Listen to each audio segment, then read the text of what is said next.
ಬೆಂಗಳೂರಿನ ಸಾಯಿ ಲೇಔಟ್ನ ಜನರು ಖಾಲಿ ಮಾಡ್ತಾ ಇರೋದು ಯಾಕೆ ಮನೆಗಳನ್ನ? ಶಿವಮೊಗ್ಗದಲ್ಲಿ ಗೃಹ ಸಚಿವ ಆರ್ಗ ಜ್ಞಾನೇಂದ್ರ ಹಾಗೂ ಕೆಎಸ್ ಈಶ್ವರಪ್ಪರ ಮಳೆ ಹಾನಿ ಪರಿಶೀಲನೆ ಹೇಗಿತ್ತು? ಮಳೆಯ ಆರ್ಭಟಕ್ಕೆ ರೈತರ ಕನಸು ನುಚ್ಚು ನೂರಾಗಿದ್ದು ಹೇಗೆ? ನೋಡೋಣ ಮಳೆ ರಗಳೆ ನ್ಯೂಸ್ ಟಾಪ್ನಲ್ಲಿ. ಬೆಂಗಳೂರಿನ ಹೊರಮಾವು ನಿವಾಸಿಗಳಿಗೆ ವರುಣ ಬಿಗ್ ಶಾಕ್ ಕೊಟ್ಟಿದ್ದು ಮಳೆಯಿಂದ ಬದುಕಿಗೂ ಬರೆ, ಜೀವನಕ್ಕೂ ಹೊಡೆತ ಬಿದ್ದಿದೆ. ಸಾಯಿ ಲೇಔಟ್ ನಿವಾಸಿಗಳ ಗೋಡು ಹೇಳತೀರದಾಗಿದೆ.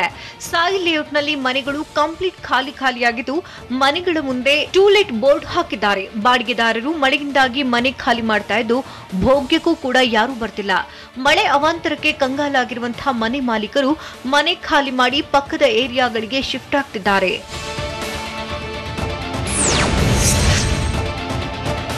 ವರುಣನ ಆರ್ಭಟಕ್ಕೆ ಹೊರಮಾವಿನ ಸಾಯಿ ಲೇಔಟ್ ನಿವಾಸಿಗಳು ತತ್ತರಿಸಿ ಹೋಗಿದ್ದು ಸ್ವಂತ ಮನೆ ಮಾಲೀಕರು ಮಾತ್ರ ಅಲ್ಪ ಸ್ವಲ್ಪ ಉಳಿದುಕೊಂಡಿದ್ದಾರೆ. ಪ್ರತಿ ಬಾರಿ ಮಳೆ ಬಂದಾಗಲೂ ಸಾಯಿ ಲೇಔಟ್ ಜಲಾವೃತವಾಗ್ತಾ ಇದೆ. ಈ ವೇಳೆ ಮನೆಯಲ್ಲಿದ್ದ ಲಕ್ಷಾಂತರ ರೂಪಾಯಿ ಬೆಲೆ ಬಾಳುವ ವಸ್ತುಗಳೆಲ್ಲ ನೀರಿನಲ್ಲಿ ಮುಳುಗ್ತಾ ಇದೆ. ಈ ಬಾರಿಯ ಮಳೆಗೆ 300ಕ್ಕೂ ಹೆಚ್ಚು ಮನೆಗಳು ಜಲಾವೃತಗೊಂಡಿತ್ತು. ಹೀಗಾಗಿ ಸಾಯಿ ಲೇಔಟ್ನ ಸಹವಾಸವೇ ಬೇಡವೇ ಬೇಡ ಅಂತ ಮನೆಗೆ ಬೀಗ ಹಾಕಿ ಅಕ್ಕಪಕ್ಕದ ಏರಿಯಾಗೆ ಜನರು ಶಿಫ್ಟ್ ಆಗ್ತಿದ್ದಾರೆ.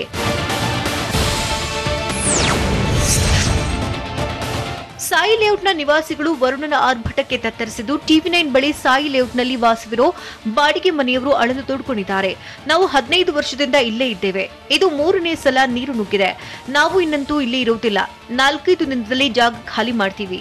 ಕೈ ಮುಗಿದು ಹೇಳ್ತೀನಿ, ಇಲ್ಲಿಗೆ ಯಾರು ಬರಬೇಡಿ ಅಂತ ನಿರ್ಮಲಾ ಎಂಬುವರು ಹೇಳಿದ್ದಾರೆ. ಶಿವಮೊಗ್ಗದ ವಿದ್ಯಾನಗರಕ್ಕೆ ಗೃಹ ಸಚಿವ ಆರ್ಗ ಜ್ಞಾನೇಂದ್ರ, ಮಾಜಿ ಸಚಿವ ಕೆಎಸ್ ಈಶ್ವರಪ್ಪ ಭೇಟಿ ನೀಡಿ ಪರಿಶೀಲನೆ ನಡೆಸಿದ್ದು ಕಾಟಾಚಾರಕ್ಕೆ ಭೇಟಿ ನೀಡಿದ್ರು ಅಂತ ನಿವಾಸಿಗಳು ಆಕ್ರೋಶ ಹೊರಹಾಕಿದ್ದಾರೆ. 2 ದಿನಗಳಿಂದ ಜಲಾವೃತವಾಗಿದ್ದ ಬಡಾವಣೆಯಲ್ಲಿ ನಿವಾಸಿಗಳು ಅನ್ನ ನೀರಿಲ್ಲದೆ ಪರದಾಡಿದ್ರು. ಆದರೆ ಜಲಾವೃತವಾಗಿದ್ದ ಮನೆಗೆ ಭೇಟಿ ನೀಡದೆ ಆರ್ಗ ಜ್ಞಾನೇಂದ್ರ ಮತ್ತು ಕೆಎಸ್ ಈಶ್ವರಪ್ಪ ಮುಖ್ಯ ರಸ್ತೆಯಲ್ಲಿ ನಿಂತು ವಾಪಸ್ ಹೋಗಿದ್ದಾರೆ. ಹೀಗಾಗಿ ಇದ್ಯಾವ ಮಳೆ ಹಾನಿ ಪರಿಶೀಲನೆ ಅಂತ ಸಂತ್ರಸ್ತರು ಬೇಸರ ಹೊರಹಾಕಿದ್ದಾರೆ.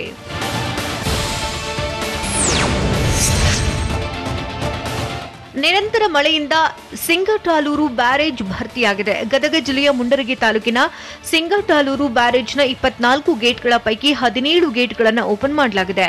ತುಂಗಭದ್ರಾ ನದಿಗೆ ಸಿಂಗಟಾಲೂರು ಬ್ಯಾರೇಜ್ನಿಂದ ನೀರು ಬಿಡುಗಡೆ ಮಾಡಿದ್ದು ಮುಂಡರಗಿ ತಾಲೂಕಿನ ಕೆಲ ಗ್ರಾಮಗಳಿಗೆ ಸಂಕಷ್ಟ ಎದುರಾಗಿದೆ.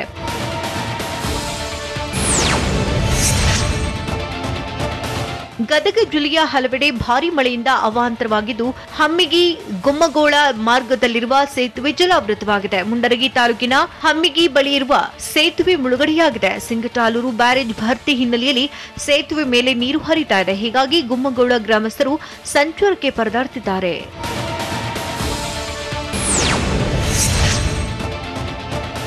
ನಿರಂತರ ಮಳೆಯ ಆರ್ಭಟಕ್ಕೆ ಗದಗದಲ್ಲಿ ರೈತರ ಬದುಕೆ ಮೂರಾಬಟ್ಟೆಯಾಗಿದೆ. ರಕ್ಕಸ ಮಳೆ ಮಗಳ ಮದುವೆ ಕನಸು ಕಂಡಿದ್ದಂತಹ ರೈತನಿಗೆ ಶಾಕ್ ಕೊಟ್ಟಿದೆ. ಗದಗ ತಾಲೂಕಿನ ನಾಗಾವಿ ಗ್ರಾಮದ ನಿಂಗಪ್ಪ ಕಲಕೇರಿ, ಫಕೀರಪ್ಪ ಕುರಿ ಎಂಬ ರೈತರ ಬಾಳೆ ಬೆಳೆ ಸಂಪೂರ್ಣ ಹಾನಿಯಾಗಿದೆ. ಲಕ್ಷಾಂತರ ರೂಪಾಯಿ ಸಾಲ ಮಾಡಿ ಬಾಳೆ ಬೆಳೆದಿದ್ದಂತಹ ರೈತರು ಸುಮಾರು 4 ಲಕ್ಷ ರೂಪಾಯಿ ಲಾಭದ ನಿರೀಕ್ಷೆಯಲ್ಲಿದ್ದರು. ಅಲ್ಲದೆ ಮಗಳ ಮದುವೆ ಮಾಡಿ ಉಳಿದ ಹಣ ಸಾಲ ತೀರಿಸಲು ಪ್ಲಾನ್ ಮಾಡಿದ್ರು. ಆದ್ರೀಗ ಮಳೆಗೆ ರೈತನ ಕನಸು ಮಣ್ಣು ಪಾಲಾಗಿದೆ.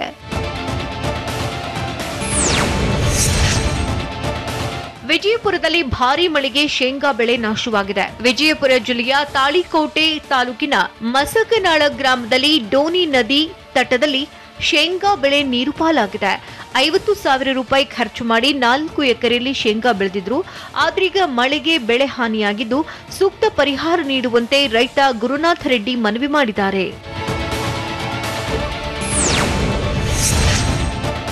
ದಾವಣಗೆರೆಯಲ್ಲಿ ಮಳೆಯಿಂದಾಗಿ ಆಹಾರಕ್ಕಾಗಿ ಕೋತಿಗಳು ಪರದಾಡ್ತಿವೆ. ಆಹಾರ ಸಿಗದೆ 100ಕ್ಕೂ ಹೆಚ್ಚು ಕೋತಿಗಳು ಸಂಕಷ್ಟಕ್ಕೆ ಸಿಲುಕಿವೆ. ಹರಿಹರ ತಾಲೂಕಿನ ದೇವರ ಬೆಳಗೆರೆ ಪಿಕಪ್ ಡ್ಯಾಂ ನೀರು ತುಂಬಿರುವುದರಿಂದ ಮರದಲ್ಲಿಯೇ ಕೋತಿಗಳು ಆಸರೆ ಪಡೆದಿವೆ. ಹೀಗಾಗಿ ಗ್ರಾಮದ ಕಡೆ ಹೋಗಲಾರದೆ ಹಳ್ಳದಲ್ಲಿ ಸಿಲುಕಿ ಸಂಕಷ್ಟ ಎದುರಿಸುತ್ತಿವೆ.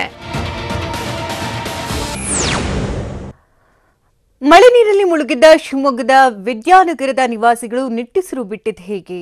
ಮಳೆಯಿಂದಾಗಿ ಮನೆಗೋಡೆ ಕುಸಿದು ಇಡೀ ಕುಟುಂಬ ಬೀದಿಗೆ ಬಿದ್ದಿದ್ದಲ್ಲಿ ಮತ ಕೇಳೋಕೆ ಬಂದ್ರೆ ಬುದ್ಧಿ ಕಲಿಸ್ತೇವೆ ಅಂತ ಮಹಿಳೆ ಗರಂ ಆಗಿದ್ದಾದ್ರೂ ಯಾಕೆ? ನೋಡೋಣ ರಣಮಳೆ ನ್ಯೂಸ್ ಟಾಪ್ನಲ್ಲಿ. ಶಿವಮೊಗ್ಗದಲ್ಲಿ ವರುಣನ ಅಬ್ಬರ ತಗ್ಗಿದ್ದು ವಿದ್ಯಾನಗರ ಬಡಾವಣೆಯ ನಿವಾಸಿಗಳು ನಿಟ್ಟುಸಿರು ಬಿಟ್ಟಿದ್ದಾರೆ. ಶಿವಮೊಗ್ಗದ ವಿದ್ಯಾನಗರ ಬಡಾವಣೆ ಕಳೆದ 2 ದಿನಗಳಿಂದ ಜಲಾವೃತವಾಗಿತ್ತು. ಇಂದು ಮಳೆ ತಗ್ಗಿದ್ದ ಹಿನ್ನೆಲೆಯಲ್ಲಿ ಜಲಾವೃತವಾಗಿರುವ ಬಡಾವಣೆಯ ಜನರಿಗೆ ರಿಲೀಫ್ ಸಿಕ್ಕಿದೆ. ಬಡಾವಣೆಯಲ್ಲಿ ನಿಂತ ನೀರು ಇಳಿಕೆಯಾಗಿದ್ದು ಜನರು ಮನೆಗಳನ್ನು ಸ್ವಚ್ಛ ಮಾಡುತ್ತಿದ್ದಾರೆ.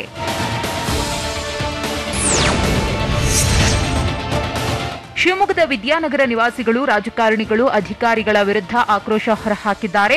ವೃದ್ಧ ದಂಪತಿ ಮನೆಯಲ್ಲಿ ತುಂಬಿದ್ದ ನೀರು ಹೊರಹಾಕಿದ್ದು ಮನೆ ಪರಿಸ್ಥಿತಿ ನೋಡಿ ಗಾಯತ್ರಿ ಎಂಬುವರು ಕಣ್ಣೀರು ಹಾಕಿದ್ದಾರೆ.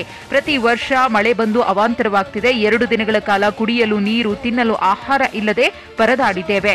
ಯಾವುದೇ ಅಧಿಕಾರಿಯೂ ಸ್ಥಳಕ್ಕೆ ಭೇಟಿ ನೀಡಿಲ್ಲ ಅಂತ ಅಳಲು ತೋಡಿಕೊಂಡಿದ್ದಾರೆ. ವಯಸ್ಸಾದವ್ರು ಏನ್ ಮಾಡಬೇಕು? ಮಂಡ್ಯದಲ್ಲಿ ಮಳೆ ನಿಂತರೂ ಜನರ ಪರದಾಟ ತಪ್ಪಿಲ್ಲ. ಮಳೆಯಿಂದಾಗಿ ಮನೆಯ ಗೋಡೆ ಕುಸಿದು ಕುಟುಂಬ ಬೀದಿಗೆ ಬಿದ್ದಿದೆ. ಶ್ರೀರಂಗಪಟ್ಟಣದ ಗಂಜಾಂನಲ್ಲಿ ಈ ಘಟನೆ ನಡೆದಿದ್ದು ಮನೆಯಲ್ಲಿ ಸಿಲುಕಿದ್ದ ತಾಯಿ ಮಗುವನ್ನ ಜನರು ರಕ್ಷಿಸಿದ್ದಾರೆ. ಘಟನೆಯಲ್ಲಿ ಮನೆಯ ಮಾಲೀಕ ಹೇಮಂತ್ ಸೇರಿ ತಾಯಿಗೆ ಸಣ್ಣ ಪ್ರಮಾಣದ ಗಾಯಗಳಾಗಿದ್ದು ಮನೆ ಕುಸಿತದಿಂದ ಇಡೀ ಕುಟುಂಬ ಬೀದಿಗೆ ಬಂದಿದೆ.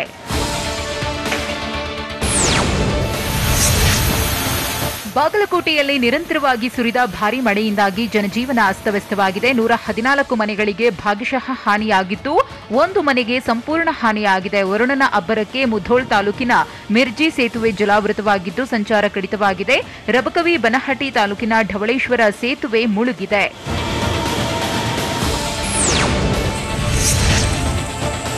ರಕ್ಕಸ ಮಳೆಯಿಂದಾಗಿ ಬಾಗಲಕೋಟೆಯಲ್ಲಿ ರೈತರಿಗೆ ಸಂಕಷ್ಟ ಎದುರಾಗಿದೆ. ಜಮಖಂಡಿ ತಾಲೂಕಿನ ವಿವಿಧೆಡೆ ಮಳೆ ಅಬ್ಬರದಿಂದ ಜಮೀನುಗಳ ಒಡ್ಡು ಒಡೆದು ರೈತರಿಗೆ ನಷ್ಟವಾಗಿದೆ. ತಾಲೂಕಿನ ಪೆಟ್ಲೂರ ಕ್ರಾಸ್ ಬಳಿಯ ಜಮೀನುಗಳಲ್ಲಿ ಬೆಳೆಗಳು ಜಲಾವೃತವಾಗಿ ಸೂರ್ಯಕಾಂತಿ ಬೆಳೆ ನೀರಲ್ಲಿ ನಿಂತಿದೆ. ಮಳೆಗಾಲದಲ್ಲಿ ಕೃಷ್ಣ, ಘಟಪ್ರಭಾ, ಮಲಪ್ರಭಾ ನದಿಗಳ ಪ್ರವಾಹವಾದರೆ ಇದೀಗ ಬೇಸಿಗೆಯಲ್ಲಿ ಪೂರ್ವ ಮುಂಗಾರು ಮಳೆ ಅಬ್ಬರಕ್ಕೆ ಬಾಗಲಕೋಟೆ ರೈತರು ನಲುಗಿ ಹೋಗಿದ್ದಾರೆ. ಸದ್ಯ ಕೃಷಿ ಬೆಳೆ ಇಲ್ಲದೆ ಇರುವುದರಿಂದ ಬೆಳೆ ನಾಶದ ಸಮಸ್ಯೆ ಎದುರಾಗಿಲ್ಲ.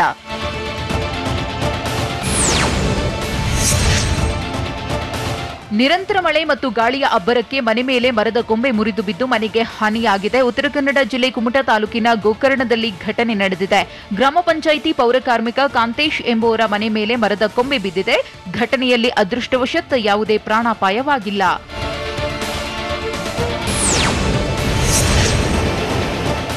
ಕೊಪ್ಪಳದಲ್ಲಿ ಅಪಾರ ಪ್ರಮಾಣದ ಹಾನಿ ಬಳಿಕ ಅಧಿಕಾರಿಗಳು ಎಚ್ಚೆತ್ತುಕೊಂಡಿದ್ದು ಬ್ರಿಡ್ಜ್ ಕಮ್ ಬ್ಯಾರೇಜ್ನ ಗೇಟ್ ತೆಗೆದಿದ್ದಾರೆ. ನಿನ್ನೆ ಗೇಟ್ಗಳನ್ನು ತೆರೆಯದೇ ಇದ್ದಿದ್ದರಿಂದ ಹಳ್ಳದ ಪಕ್ಕದ ಜಮೀನುಗಳಿಗೆ ನೀರು ನುಗ್ಗಿತ್ತು. ಇದರಿಂದ ಅಪಾರ ಪ್ರಮಾಣದ ಬೆಳೆ ಹಾನಿಯಾಗಿತ್ತು. ಇದೀಗ ಇಂದು ಮಂಗಳಾಪುರ ಗ್ರಾಮದ ಬಳಿ ಇರುವ ಬ್ರಿಡ್ಜ್ ಕಮ್ ಬ್ಯಾರೇಜ್ನ ಗೇಟ್ಗಳನ್ನು ತೆಗೆಸಿದ್ದಾರೆ.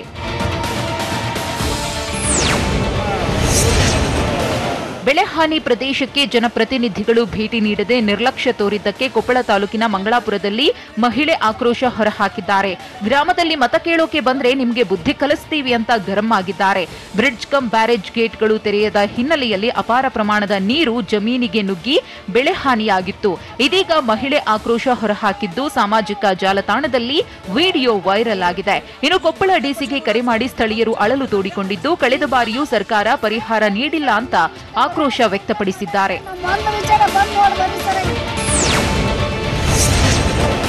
ಕೊಪ್ಪಳದಲ್ಲಿ ಭಾರೀ ಮಳೆಯಿಂದ ಹಿರೇಹಳ್ಳ ಜಲಾಶಯ ಭರ್ತಿಯಾಗಿ ಸಾಕಷ್ಟು ರೈತರ ಬೆಳೆ ಹಾನಿಯಾಗಿದೆ. ಈ ಬಗ್ಗೆ ಪ್ರತಿಕ್ರಿಯೆ ನೀಡಿರುವ ಕಾಂಗ್ರೆಸ್ನ ಶಾಸಕ ರಾಘವೇಂದ್ರ ಹಿಟ್ನಾಳ್, ನಾವು ಅಧಿಕಾರಿಗಳಿಗೆ ಬ್ರಿಡ್ಜ್ ಕಮ್ ಬ್ಯಾರೇಜ್ನ ಗೇಟ್ ತೆರೆಯಲು ಸೂಚನೆ ನೀಡಿದ್ದೆವು ಅಂತ ಹೇಳಿದ್ದಾರೆ. ಬ್ಯಾರೇಜ್ನ ಕಾಮಗಾರಿ ಕಳಪೆಯಾಗಿಲ್ಲ, ಆದರೆ ಕೆಲ ಕಡೆ ರೈತರು ಗೇಟ್ ತೆರೆಯಲು ಬಿಡಲ್ಲ. ನೀರು ಹೋಗುತ್ತೆ ಅನ್ನೋದಕ್ಕೆ ರೈತರು ಗೇಟ್ ತೆರೆಯಲು ಅವಕಾಶ ನೀಡಲ್ಲ ಅಂತ ಶಾಸಕ ಹಿಟ್ನಾಳ್ ತಿಳಿಸಿದ್ದಾರೆ.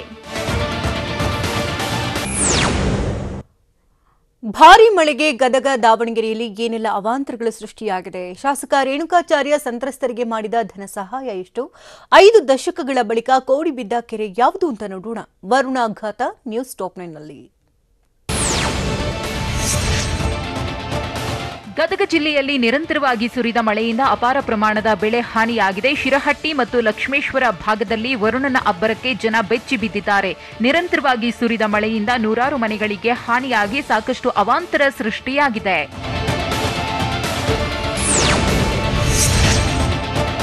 4 ದಿನಗಳಿಂದ ದಾವಣಗೆರೆ ಜಿಲ್ಲೆಯಲ್ಲಿ ಭಾರೀ ಮಳೆಯಾಗುತ್ತಿದ್ದು ಮಳೆಯಿಂದ ಹಾನಿಯಾದ ಪ್ರದೇಶಗಳಿಗೆ ಜಿಲ್ಲಾಧಿಕಾರಿ ಮಹಂತೇಶ್ ಬೇಳಗಿ, ಜಿಲ್ಲಾ ಪೊಲೀಸ್ ವರಿಷ್ಠಾಧಿಕಾರಿ ರಿಷ್ಯಂತ್ ಭೇಟಿ ನೀಡಿ ಪರಿಶೀಲಿಸಿದ್ರು.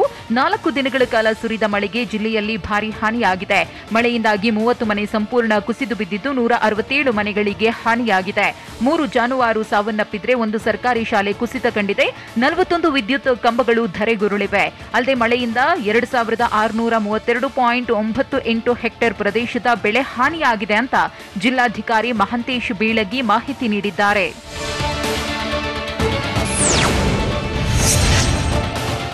ದಾವಣಗೆರೆ ಜಿಲ್ಲೆ ನ್ಯಾಮತಿ ತಾಲೂಕಿನಲ್ಲಿ ಧಾರಾಕಾರ ಮಳೆಯಾಗಿದ್ದು ರಾಮೇಶ್ವರ ಗ್ರಾಮದಲ್ಲಿ ಮನೆಗಳು ಜಲಾವೃತವಾಗಿವೆ. ಮನೆಗಳಲ್ಲಿದ್ದ ದವಸ ಧಾನ್ಯ, ಬಟ್ಟೆ ಮತ್ತಿತರ ವಸ್ತುಗಳು ಹಾನಿಯಾಗಿವೆ. ಹೀಗಾಗಿ ಶಾಸಕ ರೇಣುಕಾಚಾರ್ಯ ಸ್ಥಳಕ್ಕೆ ಭೇಟಿ ನೀಡಿ ಪರಿಶೀಲಿಸಿದ್ರು. ಇದೇ ವೇಳೆ ಕುಟುಂಬಗಳಿಗೆ ಶಾಸಕ ರೇಣುಕಾಚಾರ್ಯ ಧನ ಸಹಾಯ ಮಾಡಿದ್ರು. ಅಧಿಕಾರಿಗಳು ಅಂಗನವಾಡಿ ಕೇಂದ್ರದಲ್ಲಿ ಕಾಳಜಿ ಕೇಂದ್ರಗಳನ್ನು ತೆರೆದಿದ್ದಾರೆ.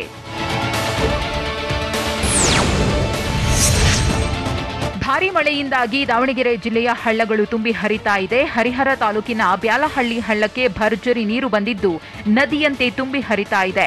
4 ದಶಕಗಳ ಬಳಿಕ ಹಳ್ಳದಲ್ಲಿ ಭಾರೀ ಪ್ರಮಾಣದ ನೀರು ಹರಿತಾ ಇದೆ. ಹೀಗಾಗಿ ಗ್ರಾಮಸ್ಥರು ಗಂಗೆ ಪೂಜೆ ಮಾಡಿದ್ದಾರೆ.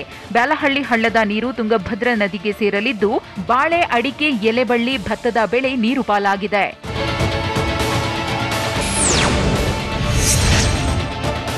ಧಾರಾಕಾರ ಮಳೆಗೆ 5 ದಶಕಗಳ ಬಳಿಕ ತುಪ್ಪದಹಳ್ಳಿಯ ಐತಿಹಾಸಿಕ ಕೆರೆ ಕೋಡಿ ಬಿದ್ದಿದೆ. ದಾವಣಗೆರೆ ಜಿಲ್ಲೆಯ ಜಗಳೂರು ತಾಲೂಕಿನ ತುಪ್ಪದಹಳ್ಳಿ ಕೆರೆ ಜಲಾಶಯದಂತೆ ಕಂಗೊಳಿಸ್ತಾ ಇದೆ. ಜಿಲ್ಲೆಯಲ್ಲಿ 4 ದಿನಗಳಿಂದ ಸುರಿದ ಮಳೆಗೆ ಕೆರೆ ತುಂಬಿ ಕೋಡಿ ಹರಿತಾ ಇದೆ. ಹೀಗಾಗಿ ಸ್ಥಳೀಯ ಶಾಸಕ ಎಸ್ವಿ ರಾಮಚಂದ್ರ ಸೇರಿದಂತೆ ಹಲವರು ಕೆರೆಗೆ ಭೇಟಿ ನೀಡಿದ್ರು.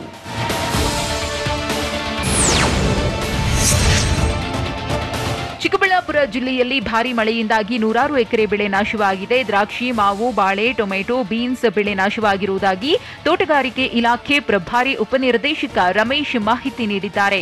150 ಎಕರೆ ದ್ರಾಕ್ಷಿ, 75 ಎಕರೆ ಮಾವು, 20 ಎಕರೆ ಬಾಳೆ, 120 ಎಕರೆ ಟೊಮೆಟೊ, 30 ಎಕರೆ ಬೀನ್ಸ್, 50 ಎಕರೆ ಹೂ ಸೇರಿದಂತೆ 60 ಎಕರೆ ತರಕಾರಿ ಬೆಳೆಗಳಿಗೆ ಹಾನಿಯಾಗಿದೆ.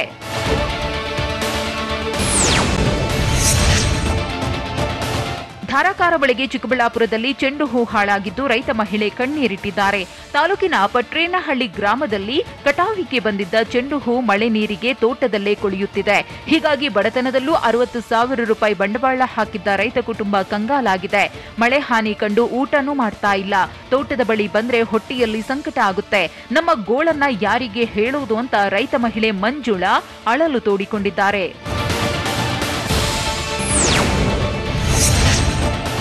ಕಳೆದ 1 ವಾರದಿಂದ ಸುರಿದ ಧಾರಾಕಾರ ಮಳೆಗೆ ಚಿಕ್ಕಬಳ್ಳಾಪುರ ಜಿಲ್ಲೆಯ ದ್ರಾಕ್ಷಿ ಬೆಳೆಗಾರರು ಸಂಕಷ್ಟಕ್ಕೆ ಸಿಲುಕಿದ್ದಾರೆ. ಮಳೆಯ ಹೊಡೆತಕ್ಕೆ ಜಿಲ್ಲೆಯ 125 ಎಕರೆ ಪ್ರದೇಶದ ದ್ರಾಕ್ಷಿ ಬೆಳೆಗೆ ಹಾನಿಯಾಗಿದೆ. ನೀರು ತುಂಬಿಕೊಂಡಿರುವ ದ್ರಾಕ್ಷಿಯನ್ನ ವರ್ತಕರು ಕಟಾವು ಮಾಡದ ಹಿನ್ನೆಲೆಯಲ್ಲಿ ರೈತರೇ ದ್ರಾಕ್ಷಿ ಕಟಾವು ಮಾಡಿ ತಿಪ್ಪೆಗೆ ಸುರಿದಿದ್ದಾರೆ. ಚಿಕ್ಕಬಳ್ಳಾಪುರದ ಹಾರೋಬಂಡಿಯ ರೈತ ರವೀಂದ್ರ ಎನ್ನುವರು ದ್ರಾಕ್ಷಿಯನ್ನ ಕಟಾವು ಮಾಡಿ ಬಿಸಾಡ್ತಾ ಇದ್ದು ಸಂಕಷ್ಟಕ್ಕೆ ಸಿಲುಕಿದ್ದಾರೆ.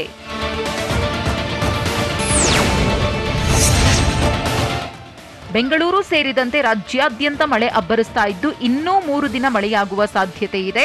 ಬಂಗಾಳ ಕೊಲ್ಲಿಯಲ್ಲಿ ವಾಯುಭಾರ ಕುಸಿತದಿಂದ ಮೇ 24ರವರೆಗೂ ಮುಂಗಾರು ಪೂರ್ವ ಮಳೆ ಅಬ್ಬರಿಸಲಿದೆ ಅಂತ ವೆದರ್ ಡಿಪಾರ್ಟ್ಮೆಂಟ್ ತಿಳಿಸಿದೆ. ಕರಾವಳಿ ಮತ್ತು ಒಳನಾಡಿನ ಜಿಲ್ಲೆಗಳಲ್ಲಿ ವ್ಯಾಪಕವಾಗಿ ಮಳೆಯಾಗಲಿದೆ ಅಂತ ಮುನ್ಸೂಚನೆ ಸಿಕ್ಕಿದ್ದು ಇವತ್ತು ಎಲ್ಲಾ ಜಿಲ್ಲೆಗಳಿಗೂ ಯೆಲ್ಲೋ ಅಲರ್ಟ್ ಘೋಷಿಸಿದೆ. ದೆಹಲಿಯಲ್ಲಿ ಹೈಕಮಾಂಡ್ ಜೊತೆ ಸಂಪುಟ ಸರ್ಜರಿ ಬಗ್ಗೆ ಚರ್ಚೆ ಮಾಡಿದ್ರ ಸಿಎಂ ಬೊಮ್ಮಾಯಿ. ಜ್ಞಾನವಾಪಿ ಮಸೀದಿಯಲ್ಲಿ ಶಿವಲಿಂಗ ಪತ್ತೆಗೂ ದೆಹಲಿಯ ಪ್ರೊಫೆಸರ್ ಅರೆಸ್ಟ್ ಮಾಡಿದ್ದಕ್ಕೂ ಏನ್ ಸಂಬಂಧ? ಅಸ್ಸಾಂನಲ್ಲಿ 2 ಗ್ರಾಮಗಳ 500 ಕುಟುಂಬಗಳು ರೈಲಿನ ಬೋಗಿಯಲ್ಲೇ ವಾಸ ಮಾಡ್ತಾ ಇರುವುದಾದ್ರೂ ಯಾಕೆ ಅಂತ ನೋಡೋಣ ನ್ಯಾಷನಲ್ ನ್ಯೂಸ್ ಟಾಪ್ 9ನಲ್ಲಿ. ರಾಜ್ಯಸಭೆ ಮತ್ತು ವಿಧಾನ ಪರಿಷತ್ ಚುನಾವಣೆಯ ಟಿಕೆಟ್ ಆಕಾಂಕ್ಷಿಗಳಿಗೆ ಮುಖ್ಯಮಂತ್ರಿ ಬಸವರಾಜ ಬೊಮ್ಮಾಯಿ ಗುಡ್ ನ್ಯೂಸ್ ನೀಡಿದ್ದಾರೆ. ದೆಹಲಿಯಲ್ಲಿ ರಾತ್ರಿಯೇ ಕೇಂದ್ರ ಕಲ್ಲಿದ್ದಲು ಸಚಿವ ಪ್ರಹ್ಲಾದ್ ಜೋಶಿ ಅವರನ್ನ ಸಿಎಂ ಭೇಟಿಯಾಗಿದ್ರು. ಇಂದು ಬೆಳಗ್ಗೆ ಕೇಂದ್ರ ಗೃಹ ಸಚಿವ ಅಮಿತ್ ಶಾ ಜೊತೆಗೆ ಫೋನ್ನಲ್ಲಿ ಮಾತನಾಡಿ ಬಳಿಕ ಅರುಣ್ ಸಿಂಗ್ ಜೊತೆಗೆ ಚರ್ಚಿಸಿದ್ರು. ಈ ಬಗ್ಗೆ ಪ್ರತಿಕ್ರಿಯಿಸಿದಂತಹ ಸಿಎಂ ವಿಧಾನ ಪರಿಷತ್ ರಾಜ್ಯಸಭಾ ಅಭ್ಯರ್ಥಿಗಳ ಪಟ್ಟಿಯ ಬಗ್ಗೆ ಅರುಣ್ ಸಿಂಗ್ ಜೊತೆ ಮಾತನಾಡಿದ್ದೇನೆ ಅಂತ ತಿಳಿಸಿದ್ರು. ಅಲ್ಲದೆ ಸಂಸ್ಥೆಗಳ ಚುನಾವಣೆ ಹಿನ್ನೆಲೆಯಲ್ಲಿ ಸಂಪುಟ ವಿಸ್ತರಣೆ ಪುನರ್ರಚನೆ ಬಗ್ಗೆ ಚರ್ಚೆ ಮಾಡಿಲ್ಲ ಅಂತ ಸ್ಪಷ್ಟಪಡಿಸಿದ್ರು.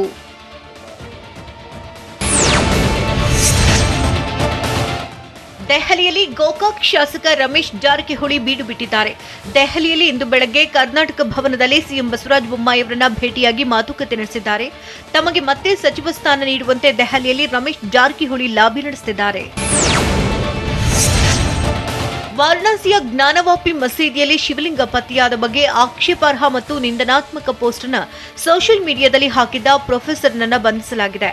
ದೆಹಲಿಯ ವಿಶ್ವವಿದ್ಯಾಲಯದ Hindu college professor Ratan Lal arrest ಆಗಿದ್ದಾರೆ. ರತನ್ ಲಾಲ್ ವಿರುದ್ಧ ವಕೀಲ ವಿನೀತ್ ಜಿಂದಾಲ್ ಪೊಲೀಸರಿಗೆ ದೂರು ನೀಡಿದರು. ಐಪಿಸಿ ಸೆಕ್ಷನ್ 153A ಹಾಗೂ 295A ಅಡಿ ಪೊಲೀಸರು ಕೇಸ್ ದಾಖಲಿಸಿ ರತನ್ ಲಾಲ್ರನ್ನ ಬಂಧಿಸಿದ್ದಾರೆ.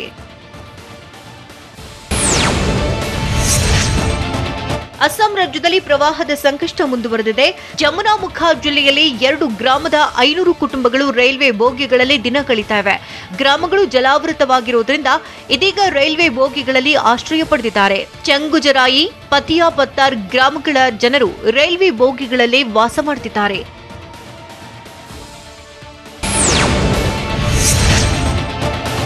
ಅಸ್ಸಾಂನಲ್ಲಿ ಪ್ರವಾಹ ಹಾಗೂ ಭೂಕುಸಿತದಿಂದ ಇದುವರೆಗೆ 14 ಮಂದಿ ಸಾವಿಗೀಡಾಗಿದ್ದಾರೆ. ಪ್ರವಾಹದಿಂದ 8 ಲಕ್ಷ ಜನರು ತೊಂದರೆಗೊಳಗಾಗಿದ್ದಾರೆ. 29 ಜಿಲ್ಲೆಗಳ 2585 ಗ್ರಾಮಗಳು ಪ್ರವಾಹದಿಂದ ಸಂಕಷ್ಟಕ್ಕೀಡಾಗಿವೆ. 343 ಪುನರ್ವಸತಿ ಶಿಬಿರಗಳಲ್ಲಿ 86,000 ಜನರು ಆಶ್ರಯ ಪಡೆದಿದ್ದಾರೆ.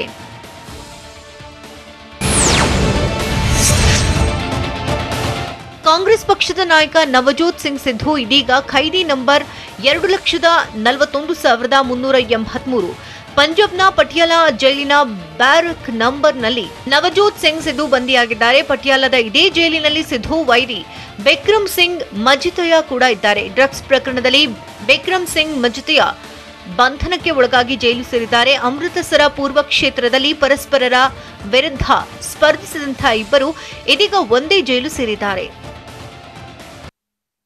ಕೊನೆಯ ಪಂದ್ಯವನ್ನು ಗೆಲ್ಲಲಾಗದೆ ಸೋತಿದ್ದೇಕೆ ಚೆನ್ನೈ ಸೂಪರ್ ಕಿಂಗ್ಸ್? ನಿವೃತ್ತಿಯ ಬಗ್ಗೆ ಕ್ಯಾಪ್ಟನ್ ಕೂಲ್ ಕೊಹ್ಲಿ ಧೋನಿ ಹೇಳಿದ್ದೇನು? ಜೂನಿಯರ್ ಎನ್ಟಿಆರ್ 31ನೇ ಸಿನಿಮಾದ ಫಸ್ಟ್ ಲುಕ್ ಹಿಂದಿನ ಕಹಾನಿ ಏನು ಅಂತ ನೋಡೋಣ ಎಂಟರ್ಟೈನ್ಮೆಂಟ್ ನ್ಯೂಸ್ ಟಾಪ್ 9ನಲ್ಲಿ. ಮುಂಬೈನ ಬ್ರೆಬೋರ್ನ್ ಮೈದಾನದಲ್ಲಿ ನಡೆದ ಚೆನ್ನೈ ಸೂಪರ್ ಕಿಂಗ್ಸ್ ವಿರುದ್ಧದ ಪಂದ್ಯದಲ್ಲಿ ರಾಜಸ್ಥಾನ್ ರಾಯಲ್ಸ್ 5 ವಿಕೆಟ್ಗಳ ಭರ್ಜರಿ ಗೆಲುವು ದಾಖಲಿಸಿತು. ಇದರೊಂದಿಗೆ ರಾಜಸ್ಥಾನ 3ನೇ ತಂಡವಾಗಿ ಐಪಿಎಲ್ ಪ್ಲೇ ಆಫ್ಗೆ ಎಂಟ್ರಿ ಕೊಟ್ಟಿದೆ. ಈಗಾಗಲೇ ಗುಜರಾತ್ ಮತ್ತು ಲಖನೌ ಪ್ಲೇ ಆಫ್ಗೆ ಎಂಟ್ರಿ ಕೊಟ್ಟಿವೆ.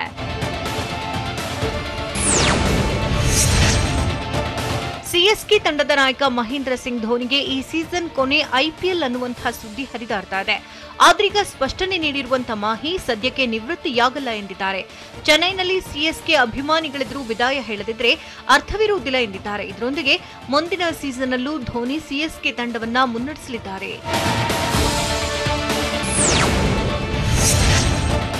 ವಾಂಖೆಡೆ ಮೈದಾನದಲ್ಲಿಂದು ನಡೆಯುವಂತಹ ಮುಂಬೈ ಮತ್ತು ಡೆಲ್ಲಿ ನಡುವಿನ ಪಂದ್ಯದ ಫಲಿತಾಂಶ ಆರ್ಸಿಬಿ ಪ್ಲೇ ಆಫ್ ಭವಿಷ್ಯವನ್ನ ನಿರ್ಧರಿಸಲಿದೆ. ಒಂದು ವೇಳೆ ರೋಹಿತ್ ಪಡೆ ಪಂತ್ ಪಡೆಯನ್ನ ಮಣಿಸಿದರೆ ಆರ್ಸಿಬಿ ಪ್ಲೇ ಆಫ್ ಹಾದಿಯಲ್ಲಿ ಭಾಗ್ಯದ ಬಾಗಿಲು ತೆರೆಯುತ್ತೆ. ಅದೇ ಡೆಲ್ಲಿ ಗೆದ್ರೆ ಆರ್ಸಿಬಿ ಪ್ಲೇ ಆಫ್ ಕನಸು ಭಗ್ನವಾಗಲಿದೆ.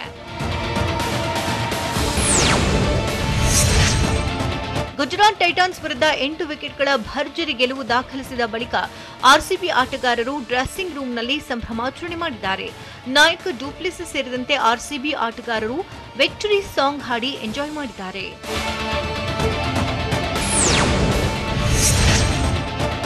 ಗುಜರಾತ್ ವಿರುದ್ಧದ ಪಂದ್ಯದಲ್ಲಿ ಫೀಲ್ಡಿಂಗ್ ಮಾಡುವಾಗ ಗಾಯಗೊಂಡಿದ್ದ ಆರ್ಸಿಬಿ ವೇಗಿ ಹರ್ಷಲ್ ಪಟೇಲ್ ಪಂದ್ಯದಿಂದ ಹೊರನಡೆದಿದ್ದರು. ಕೇವಲ 1 ಓವರ್ ಮಾಡಿದಂತಹ ಹರ್ಷಲ್ ಪಟೇಲ್ಗೆ ಉಳಿದ 3 ಓವರ್ಗಳನ್ನು ಮಾಡಲು ಸಾಧ್ಯವಾಗಿರಲಿಲ್ಲ. ಆದ್ರೀಗ ಹರ್ಷಲ್ ಆರ್ಸಿಬಿ ಪ್ಲೇ ಆಫ್ ಪಂದ್ಯದ ಹೊತ್ತಿಗೆ ಚೇತರಿಸಿಕೊಳ್ಳುವುದಾಗಿ ತಿಳಿಸಿದ್ದಾರೆ.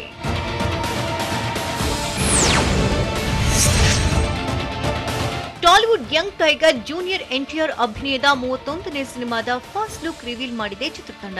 ಹಾಗೆ ಫಸ್ಟ್ ಲುಕ್ ಸೆರೆ ಹಿಡಿಯಲು ಹಾಗೂ ಮೋಷನ್ ಪೋಸ್ಟರ್ ರೆಡಿ ಮಾಡಲು ಬರೋಬ್ಬರಿ 32 ಕ್ಯಾಮೆರಾಗಳನ್ನ ಚಿತ್ರತಂಡ ಬಳಸಿದ್ಯಂತೆ.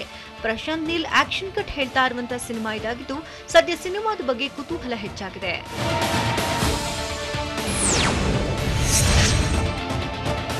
ಅಪ್ಪು ಅಂದ್ರೇನೆ ಹಾಗೆ, ಕೋಟ್ಯಾನುಕೋಟಿ ಅಭಿಮಾನಿಗಳ ಪಾಲಿನ ಆರಾಧ್ಯ ದೈವವೇ ಸರಿ. ಹೀಗಾಗಿ ಪವರ್ ಸ್ಟಾರ್ ಪುನೀತ್ ರಾಜ್ಕುಮಾರ್ ಅವರನ್ನ ಆರಾಧಿಸೋ ಅಪ್ಪಟ ಅಭಿಮಾನಿಗಳು ಅಪ್ಪು ನಂಬರ್ 1 ಹಾಡನ್ನ ರಿಲೀಸ್ ಮಾಡಿದ್ದಾರೆ. ವೇದಾವತಿ ಬಂಡವಾಳ ಹೂಡಿರೋ ಹಾಡಿಗೆ ಅನಿರುದ್ಧ್ ಶಾಸ್ತ್ರಿ ಸಂಗೀತ ನೀಡಿದ್ದು ಮೋಹನ್ ಕುಮಾರ್ ಸಾಹಿತ್ಯವಿದೆ. ಸದ್ಯ ಅಪ್ಪು ಗುಣಗಾನ ಮಾಡೋ ಹಾಡು ಎಲ್ಲೆಡೆ ವೈರಲ್ ಆಗ್ತಿದೆ.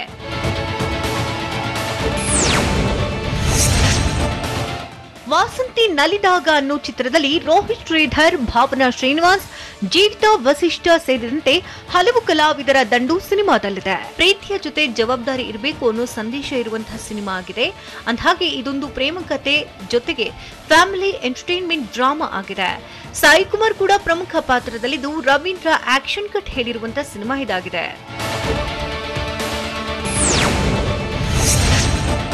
ಟಾಲಿವುಡ್ ನಟಿ ಪೂಜಾ ಹೆಗ್ಡೆ ಸದ್ಯ ಅಭಿನಯಿಸಿರುವಂತಹ ಸಿನಿಮಾಗಳು ಫ್ಲಾಪ್ ಲಿಸ್ಟ್ ಸೇರಿವೆ. ಈ ಬಗ್ಗೆ ಕಾನ್ ಚಿತ್ರೋತ್ಸವದಲ್ಲಿ ಮಾತನಾಡಿ ತಮ್ಮದೇ ಶೈಲಿಯಲ್ಲಿ ಉತ್ತರ ಕೊಟ್ಟಿದ್ದಾರೆ ನಟಿ. ಇದು ಆಟದ ಭಾಗ ಅಷ್ಟೇ. ನಾನು 6 ಬ್ಯಾಕ್ ಟು ಬ್ಯಾಕ್ ಸಿನಿಮಾಗಳನ್ನು ನೀಡಿದ್ದೇನೆ. ಅದರ ಬಗ್ಗೆ ನನಗೆ ಹೆಮ್ಮೆ ಇದೆ. ಆ ರೀತಿಯ ಅವಕಾಶ ಎಲ್ಲರಿಗೂ ಸಿಗೋದಿಲ್ಲ. ಪ್ರತಿಯೊಂದು ಚಿತ್ರಕ್ಕೂ ಅದರದ್ದೇ ಆದ ಹಣೆ ಬರಹವಿರುತ್ತೆ. ಸೂಪರ್ ಹಿಟ್ ಆದಂತಹ ಸಿನಿಮಾಗಳ ಬಗ್ಗೆ ನಾನು ಸಂತಸ ಪಡ್ತೇನೆ. ಅದರ ಬಗ್ಗೆ ನಾನು ಎಷ್ಟು ಹೆಮ್ಮೆ ಪಡ್ತೇನೆ ಅಂದ್ರೆ ಸೌತ್ ಸಿನಿಮಾಗಳನ್ನ ನಾನು ಒಪ್ಕೊಳ್ಬೇಕು ಎಂದಿದ್ದಾರೆ.